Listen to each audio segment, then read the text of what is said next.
Ano ganing way matabang ni mo.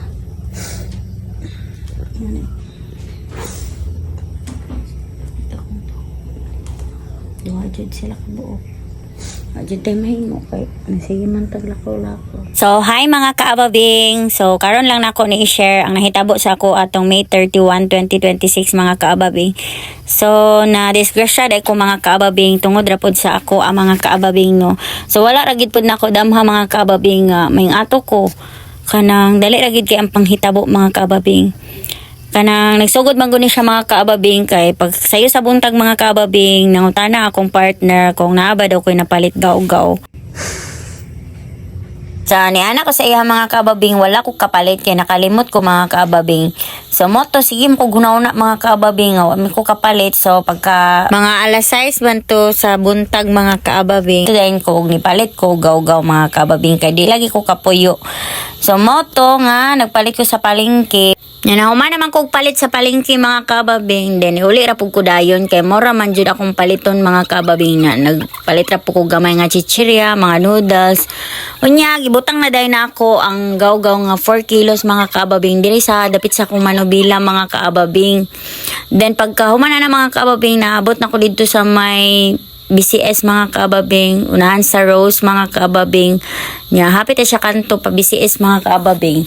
Na kuan ko na out of balance bitaw ko mga kaababing kay tungod sa iyang kabugaton mga kaababing unya syempre ni isbog magugko ato mga kaababing mo to nga nagkisi-kisi ang motor mga kaababing o wa ra jud damha mga kaababing natumbar ako unya perti na kong guula mga kaababing kabalo mo first na kong tan-aw mga kaababing ako jung dagway mga kaababing og naunsa na kay hapit tabi ako kaslon mga kaababing no nya kaila kag May 31 nya June 21 akong kasal mga kaababing so unsaon na lang nya may gani kay pagtan-aw ako sa kong naong mga kaababing kay bukol ra jud ang akong nakita sa kong naong kay perti jud akong guula mga kaababing kay basing nangalaksi na ni akong dagway mga kaababing niya di na jud madag make up inigabot sa June 21 Ano akong simod karon.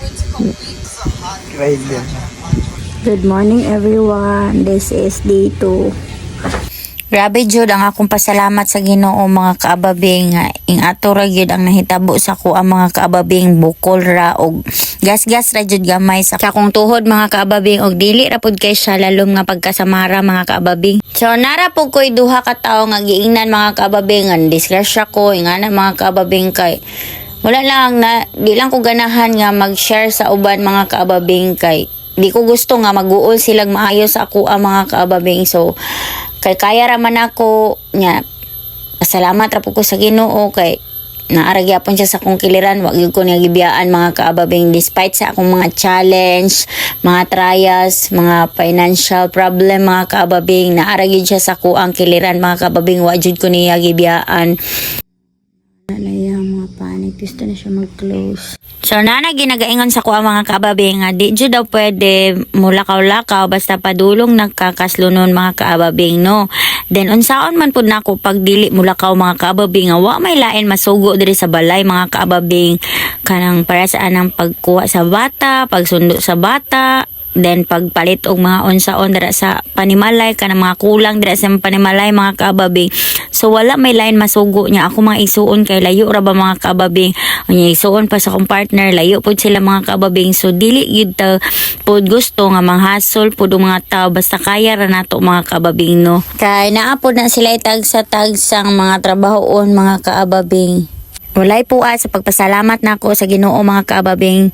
Despite sa ako ang pagkitabo sa ako ani mga kaababing dali ra gyud kaayo na ayo ang akong mga samad mga kaababing og gwapa na kayo si kaababing atong June 21 mura wala ra naon sa mga kaababing.